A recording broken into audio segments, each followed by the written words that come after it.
जरा करें 16 सोमवार किन किन ने करे जरा हाथ उठाओ तो। हाँ दिख गए ठीक है। और जितने लोग आस्था चैनल पर सुन रहे हैं, जितने लोग फेसबुक यूट्यूब पर कथा सुन रहे हैं, जितने लोग इस पवित्र भूमि पर छिंदवाड़ा की पावन शिव महापुराण की कथा श्रवण कर रहे हैं, हम आपसे पूछना चाहें, आपने 16 सोमवार का व्रत करा, 16 सोमवार का उद्यापन करा, 16 सोमवार का नियम लिया, 16 सोमवार की पोथी पढ़ी, 16 सोमवार की कथा पढ़ी, 16 सोमवार पे चूरमा बनाया, किसी ने 3 बार व्रत करा, किसी ने बेलपत्री का करा, किसी ने चूरमे का करा, किसी ने मिश्री का करा। बोलो सही है, करा लोगों ने। पर जितने लोग आस्था चैनल पर कथा सुन रहे हैं और जितने लोग इस फेसबुक यूट्यूब पर कथा सुन रहे हैं और जितने छिंदवाड़ा की पवित्र भूमि पर कथा सुन रहे हैं, हम इनसे पूछना चाहते हैं,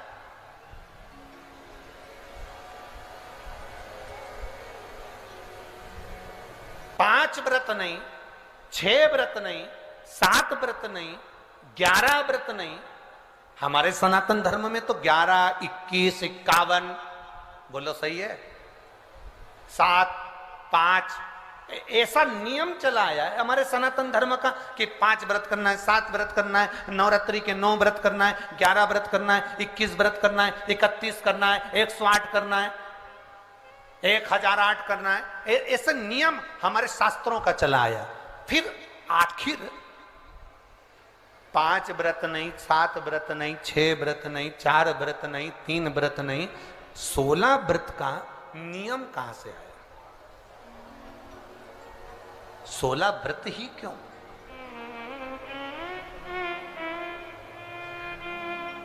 पंद्रह नहीं, 14 नहीं, 13 नहीं, 12 नहीं, 11 नहीं, कितने? 16।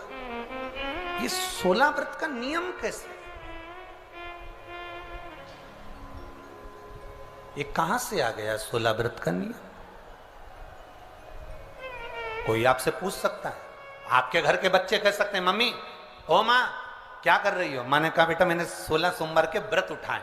16 सोमवार के व्रत उठाए? हाँ। क्या करती है उसमें?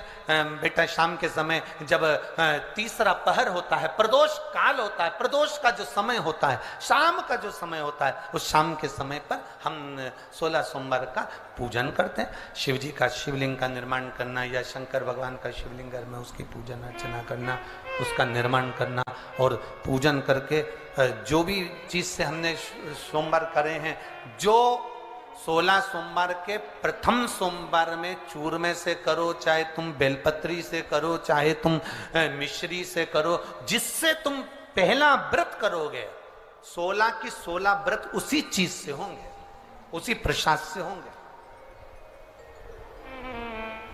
तो बच्चे कहेंगे माँ ये 16 व्रत का विधान कहां से आया, 16 व्रत का नियम कहां से आया? आपके बच्चे पूछ सकते हैं, आपसे पूछेंगे, आपके बच्चे आपसे पूछेंगे कि ये 16 व्रत का विधान कहां से आया, 16 व्रत का नियम कहां से?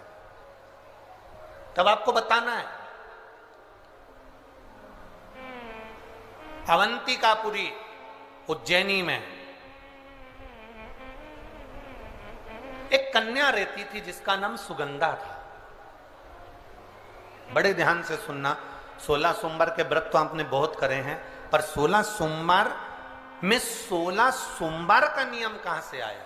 15 नहीं, 14 नहीं, 5 नहीं, 6 नहीं, 7 नहीं, 21 नहीं, 20 नहीं, 16 का नियम कहां से आया? वो 16 के नियम को जाने। और यहीं से 16 सोमवार व्रत की प्रारंभता है, इस कथा की प्रारंभता। और जिन जिन को स्मरण में ना हो, मेरी माताओं से निवेदन है, जिनको नहीं मालूम है कि 16 सोमवार के 16 व्रत का विधान कहां से आया, उनको आप सुना सकते हो, आप उनको बता सकते हो। अवंतिकापुरी में एक सुगंधा नाम की एक बड़ी सुंदर कन्या रहती थी, बड़ी सुंदर थी। उसमें उसके चेहरे पर बड़ा आकर्षण था, उसके चेहरे पर बड़ी चमक थी, उसके चेहरे पर बड़ी रौनकता थी, बड़ी रौनक। अब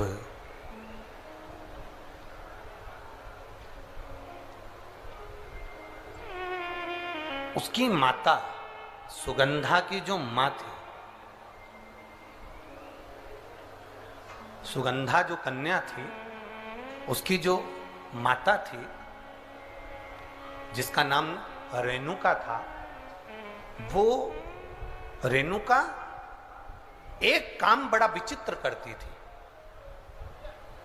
किसी भी देवालय में जाती थी, किसी तीर्थ में जाती थी, किसी मंदिर में जाती थी, किसी शिवालय में जाती थी, किसी तीर्थ स्थान पर जाती थी, पुष्प साथ में ले जाए ना ले जाए, प्रसाद साथ में ले जाए ना ले जाए, सोना चांदी दान करने के लिए ले जाए ना ले जाए, पैसा धेला कहीं चढ़ाने ले जाए ना ले जाए, वो एक इत्र की शीशी में रुई को भिंगोकर एक डब्बी में भरकर लेकर जाती थी। और उसका नियम था वो रेणुका का कि वो रुई, वो कपास, वो जो इत्र लगा हुआ जो पदार्थ, जो इत्र लगी हुई जो रुई है, उस रुई को, उस कपास को भगवान के दरवाजे पर, चौखट पर उसको लगा कर आती थी।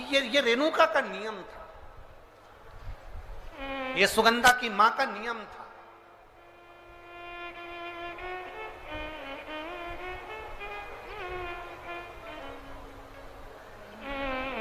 एक नियम हमारी जिंदगी में हम जो लेते हैं, वो नियम हमारे लिए सिद्धता देता है।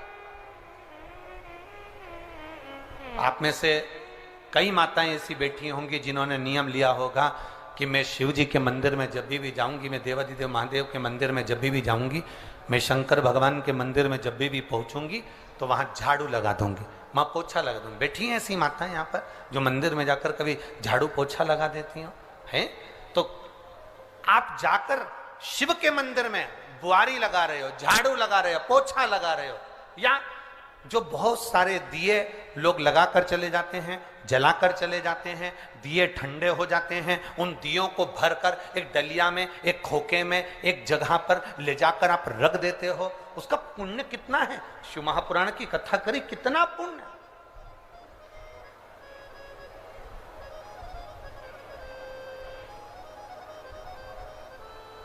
गुरु नानक देव जी ने तो अपने शिष्य वाले से कहा था, गुरु नानक देव जी अपने शिष्य से कहते हैं, संत शिरोमणि में भी शिरोमणि परम पूज्य गुरु नानक देव जी अपने शिष्य बाले से कहते हैं, बाले सुन, भंडारा करने वाला भंडारा करे, लंगर करने वाला लंगर करे, चखने वाला चखे, करने वाला करे। अगर भूलवश भी बाले, अगर कोई भूलवश भी उस लंगर के स्थान पर से मात्र एक गीला कपड़ा कर कर, एक पोछा कर कर, एक बुआरी सवारनी कर कर अगर निकल भी जाता है तो वो अपनी जिंदगी के कई दुखड़ों को समाप्त कर जाता है। गुरु नानक देव जी कह रहे हैं बाले से।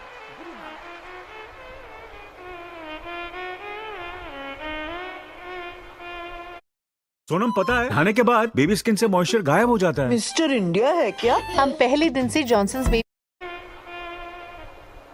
अब शिरोमणि संतों में शिरोमणि गुरु नानक देव जी कहते हैं कि कोई लंगर करे, कोई लंगर चखे, मतलब कोई भंडारा करे और कोई भंडारा खाए, कोई लंगर करे, कोई लंगर चखे।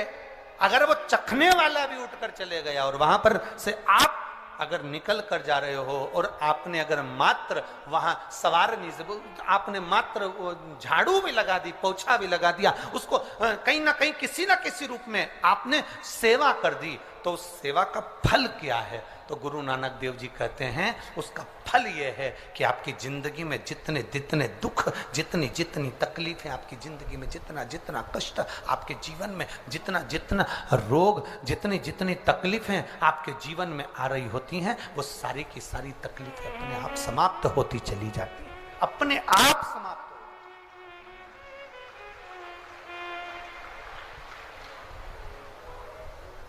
अब रेणु का नियम था, एक इत्र की शीशी में से इत्र निकाल लेती थी, उस इत्र को रेणु का वो भगवान की जो चौखट थी, भगवान का जो द्वार था, भगवान की जो दरवाजा था, भगवान का जो द्वार था, भगवान की जो चौखट थी, उस कहते हैं कि हमने 16 सोमवार के व्रत करे गुरुदेव, और 16 सोमवार के व्रत करे, उद्यापन करना है।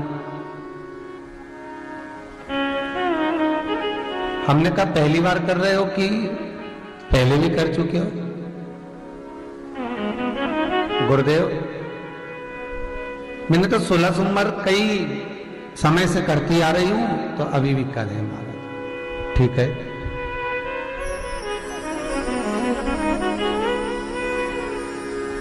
अब उद्यापन करना है तो मन की छोटे रूप में कर दूं,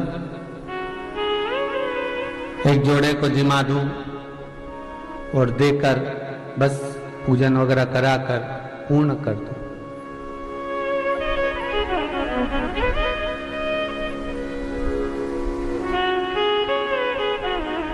अच्छा, कई लोग इतने चतुर हैं कि 16 सोमवार का जब व्रत करते हैं तो जैसे आज 16 सोमवार का व्रत है मान लो, तो आज ही किसी ब्राह्मण के घर में सीधा पहुंचा देते हैं, जिससे 16 सोमवार के जब व्रत का उद्यापन करें तो 16 ब्राह्मणों को भोजन कराने की जरूरत ना पड़े। व्रतों का विधान है। हम यदि भगवान का कोई व्रत कर रहे हैं, एकादशी का व्रत कर रहे हैं, द्वादशी कर रहे हैं, प्रदोष कर रहे हैं, कार्तिक पूर्णिमा का व्रत कर रहे हैं, या हम चतुर्दशी का व्रत कर रहे हैं, तीज का व्रत कर रहे हैं, छठ का व्रत कर रहे हैं, चतुर्थी का व्रत कर रहे हैं, हम जिस व्रत को कर रहे हैं,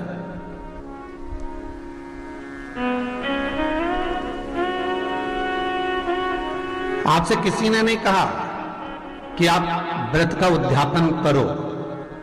16 सोमवार का व्रत का जरूर विधान लिखा है कि इसका उद्यापन करो,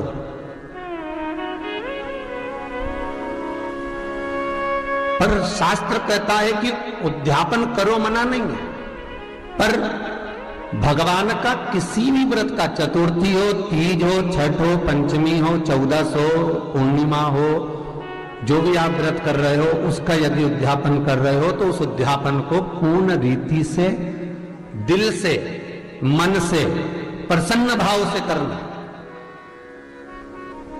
तब जाकर कोई व्रत आपने जो करा है वो सिद्ध हो पाता है हमारा, तब उसकी सिद्धता पाई जाती है, तब उसका वर हमें प्राप्त होता है।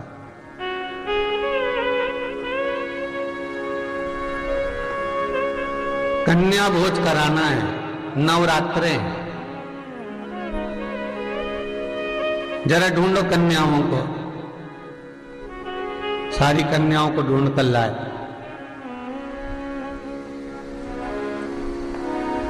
इतनी इतनी सी प्लेट में इतनी इतनी सी खीर और एक एक पूड़ी और जरा सी सब्जी रख कर दे दिया कि अब ये कन्याएं खा लेंगी। तो पूछा गया कि ये भोजन कन्याओं के लिए? हाँ। तो इतना इतना सा क्यों रखा? तो कहा महाराज जी बात इतनी सी है कि वो सब दूर से खा के आई है ना, तो कुछ खा तो सकती ही नहीं है। और जितने भी श्रोता भाई बहन टीवी के सामने बैठे हैं, फेसबुक यूट्यूब पर सुन रहे हैं, मोबाइल पर सुन रहे हैं, बड़े सावधानी से सुनना, बड़ा सुंदर संवाद। शायद हमसे भी ये गलतियां बहुत होती हैं और हम इसको सुधार लें, हम इन गलतियों से थोड़ा सुधार लें।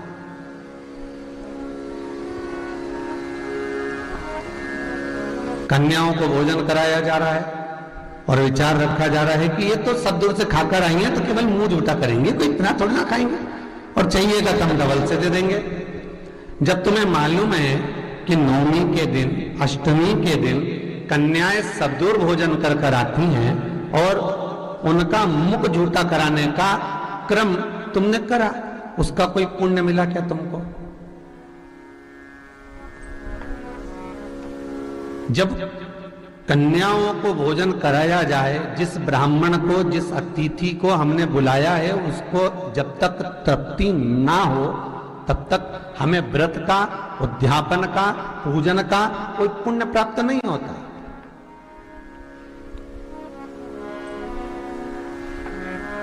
उसकी तृप्ति पूर्ण होना चाहिए, और जब तृप्ति पूर्ण हो जाए और तृप्ति जब पूर्ण होगी तब सुख का भान अपने आप हो जाएगा।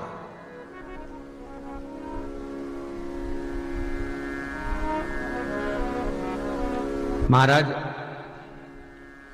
अष्टमी के दिन कन्याओं का भोजन कराओ या नवमी के दिन कन्याओं का भोजन कराओ, पर देवी भागवत तो कहती है, देवी भागवत तो वर्णन करती है कि पहले नवरात्रे से लेकर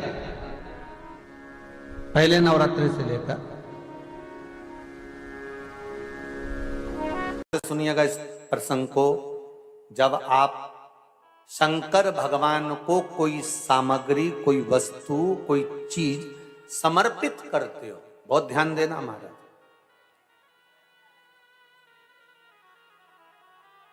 रात्रि होने से पहले तक वो देवताओं के कार्य का है, वो आप सबके कार्य का है। रात्रि होने पर वो गणों के कार्य का। 16 सोमवार का प्रसाद, संकट सोमवार का प्रसाद, भगवान शंकर का प्रसाद रात्रि होने से पहले पा लिया जाता है।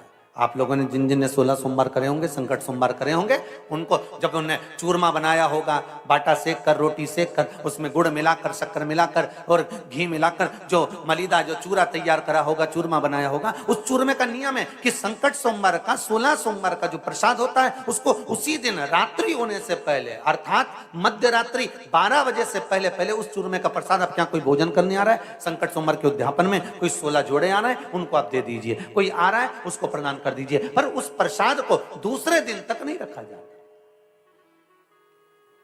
और यही बात पहले भी कथा में कही कि शंकर भगवान के इस शिव महापुराण पर जो 6 दिन तक बेलपत्र चढ़ती है वो औषधि का काम करती है। तो जो बेलपत्र आपको कहीं से प्राप्त हो जाती है, शिव पोथी की, शिव महापुराण में से कहीं से मिल जाती है, तो उस बेलपत्र को रात भर नहीं रखा जाता। उस बेलपत्र को रात से पहले शरीर कष्ट के लिए उसको चबा चबा कर खा लिया जाता है।